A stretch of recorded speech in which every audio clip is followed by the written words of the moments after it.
रोखण्यासाठी केंद्र सरकारनं राज्याच्या लीगल मेट्रोलॉजी डिपार्टमेंटला दिलेली केन गेल्या 14 वर्षांपासून एका जागेवरच पडून आहे। काही दिवसांपूर्वी एबीपी माझानं या क्रेनबाबत आवाज उठवला होता, मात्र त्यानंतर सुद्धा लीगल मेट्रोलॉजी विभागानं राज्य सरकारकडे केवळ कागदी घोडे नाचवले। या क्रेनची खरी गरज आता उसाच्या हंगामात असते, मात्र केवळ ऑपरेटर नाही असं कारण देऊन ही क्रेन एकाच जागेवर ठेवण्यात आली आहे। त्यामुळे साखर कारखान्यांवर काटामारी रोखण्याच्या सरकारच्या भूमिकेला मेट्रोलॉजी विभागाकडून हरताळ फासला जातोय। शिवाय यामुळे शेतकऱ्यांचं मोठं नुकसान या गळीत हंगामामध्ये होणार आहे। साखर कारखान्यांकडून होणारी काटामारी रोखण्यासाठी मुख्यमंत्री देवेंद्र फडणवीस यांनी एक भूमिका घेतली आणि या भूमिकेला हरताळ फासण्याचं काम मात्र या ठिकाणी लीगल मेट्रोलॉजी डिपार्टमेंट करतंय। कारण हे जे मशीन आहे, ही जी क्रेन आहे, ती केंद्र सरकारकडून राज्य सरकारला दिलेली आहे।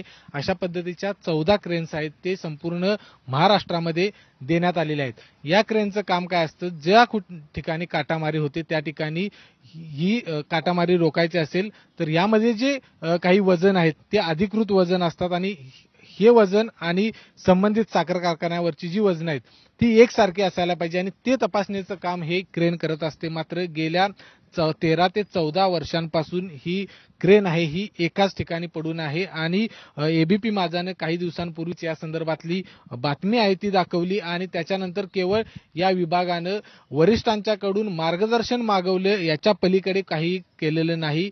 एक सपोर्टिव्ह काम या विभागाकडून करणं अपेक्षित होतं, मात्र तसं कुठलंही काम या ठिकाणी होताना आपल्याला पाहायला मिळत नाही।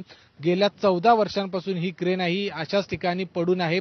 त्याच्या 1 किलोमीटर देखील ही वाहन आहे ते चाललेले नाही, कुठल्याही कारखान्यावरती गेलेले नाही। त्यामुळे जी सरकारची भूमिका आहे काटामारी रोखण्याची ती कशी रोखली जाईल हा खरं तर प्रश्न या ठिकाणी उपस्थित होतोय। कॅमेरामन निलेश शेवाळेसह विजय केसरकर, एबीपी माझा, कोल्हापूर। आणि